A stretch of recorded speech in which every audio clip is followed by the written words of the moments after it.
حضرت یوسف علیہ السلام نے پھر سالوں حکومت کی مصر پر، پھر وہیں ان کی تدفین ہوئی، اور جب تدفین ہوئی تو اختلاف ہو گیا۔ ہر قبیلہ کہتا تھا ہم نے اپنی طرف یوسف کو دفن کرنا ہے، اس لیے کہ جس طرف ان کو دفن کریں گے خوشحالیاں ہوں گی۔ پھر فیصلہ ہوا کہ سنگ مرمر کے تابوت میں رکھ کے حضرت یوسف کو دفن کیا جائے، اور دفن کرنے کے بعد ایسی جگہ پہ دفن کیا جائے جہاں سے پانی چھو کے گزرتا ہے۔ تو ان کو وہاں دفن کیا گیا، پانی چھو کے گزرتا تھا، لوگ کھیتیوں کو لگاتے تھے اور مصر سرسبز و شاداب رہتا تھا۔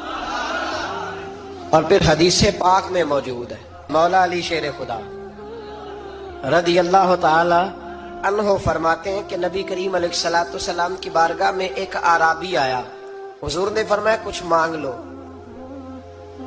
اس دیہاتی سے حضور نے فرمایا ہے آج وہ مائل باتا، اور بھی کچھ مانگ لے۔ تو وہ کہنے لگا حضور آپ مجھے سواری کے لیے اونٹ دے دے۔ حضرت علی کہتے ہیں میں نے کہا ہے افسوس، مانگا بھی تو کیا مانگا۔ حضور نے فرمایا چل کچھ اور مانگ لے۔ کہنے لگا چلے آنے جانے کے لیے کرایہ بھی دے دے، زادرہ بھی دے دے، کھانے۔ کیا مانگا؟ تو حضور علیہ السلام نے اسے دے دیا۔ تو محبوب فرمانے لگے تجھ سے تو موسیٰ علیہ السلام کے دور کی وہ بوڑھی اچھی تھی۔ کہا وہ بوڑھی کون سی بوڑھی؟ تو حضور علیہ السلام فرمانے لگے رب کریم نے حضرت موسیٰ کو حکم دیا کہ جب آپ مصر سے نکلیں تو حضرت یوسف کی قبر کو کھود کر ان کا تابوت بھی ساتھ لے جائیں۔ حضرت سیدنا موسیٰ علیہ السلام نے عرض کی مالک وہ کیسے پتہ چلے گا؟ فرمایا وہ تو آپ نے خود ہی پتہ کرنا ہے کہ وہ تابوت کہاں ہے۔ وہ دریا کے اندر تھا۔ کیسے پتہ کرتے کرتے پتہ چلا کہ ایک بوڑھی اماں ہے، اسے پتہ ہے تابوت کہاں ہے۔ وہ کدھر ہے تابوت؟ تو بوڑھی اماں کو پتہ ہے۔ حضرت موسیٰ بوڑھی کے پاس گئے، کہنے لگے اماں وہ تجھے پتہ ہے یوسف کی قبر کہاں؟ کہنے لگی پتہ ہے۔ تو کہا اماں پھر بتا دو۔ کہنے لگے مفت میں بتا دوں، نبی کے مزار کا ڈریس اور فری میں بتا دوں، یہ کیسے ہو سکتا ہے؟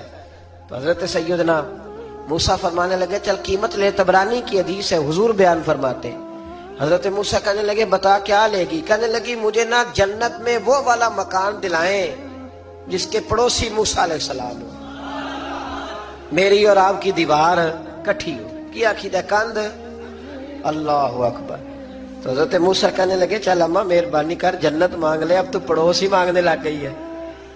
تو اب نبیوں کا درجہ تو بڑا ہوگا، تو دینے والا اللہ ہے، میں دعا کرتا ہوں۔ تو کہنے لگی جی ٹھیک ہے، اگر آپ نہیں دیتے تو میں ایڈریس نہیں بتاتی۔ تو حضور فرمانے لگے اس سے تو وہ اچھی تھی۔ حضرت موسیٰ نے عرض کی کہ یا اللہ یہ نہیں بتا رہی تو اب کیا کروں؟ فرمایا موسیٰ وعدہ تو کر لے، مکان میں دے دوں گا، وعدہ کر لے۔ تو حضرت سیدنا یوسف کا مرتبہ دیکھیے کہ ان کے مزار کا پتہ بتانے کے لیے، مزار کا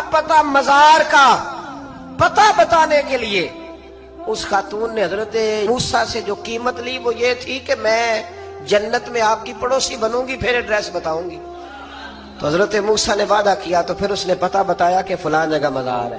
یہ تقریباً سینکڑوں سال بعد حضرت موسیٰ وہ وہاں سے نکال کے تابوت اپنے ساتھ لے کر کے گئے۔